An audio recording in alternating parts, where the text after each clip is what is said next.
It's important to listen to what a person is saying, and it's also important to listen to what they mean.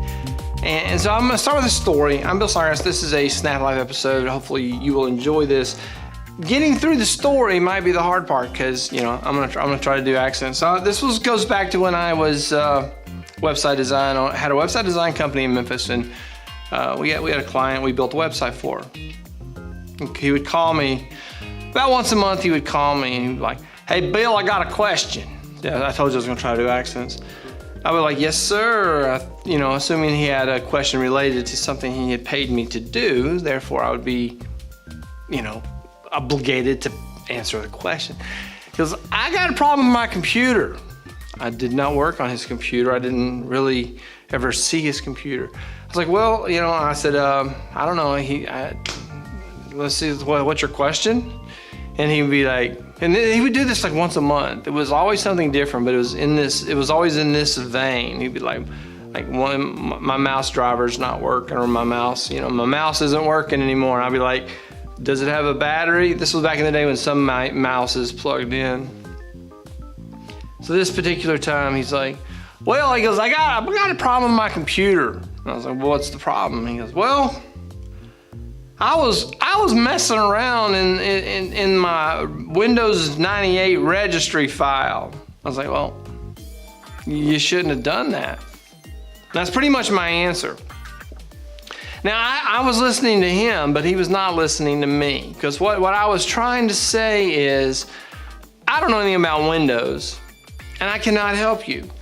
And also, I don't have any obligation to help you with your computer just simply because I did this other thing for you.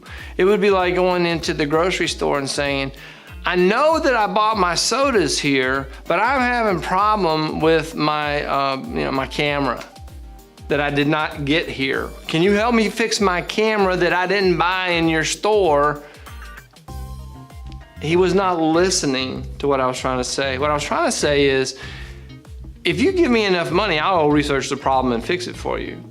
But that's not really what I was saying, which is probably a lesson in and of itself, is say what you mean and mean what you say. Don't beat around the bush. If you don't want to talk to someone about their Windows 98 registry problem, tell them that and say, "I'm sorry, I am not qualified to talk to you about this, and this is not part of our relationship anyway." So I didn't do those things. But he wasn't listening as I continued to try to tell him month after month after month that I don't fix Windows 98 computers. I usually didn't even have one. I had one for a little while, Windows 98, but I think we upgraded it to Windows 2000, and I never understood it. Windows XP, we upgraded it to Windows XP.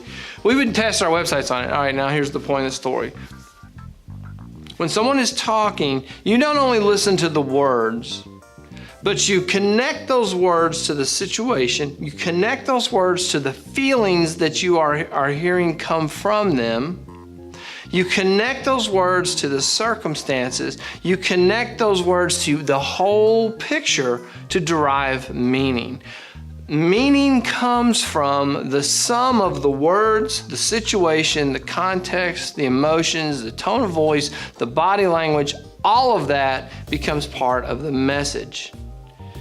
The standard in psychosocial communication studies, the standard idea is that the words themselves carry only a small percentage, and everybody, they argue about what percentage that is, of the meaning. Have you ever seen the Dude commercials? I think it's a beer commercial, and the whole thing is guys going around saying "dude" with different inflections. It'd be like "dude, dude, dude."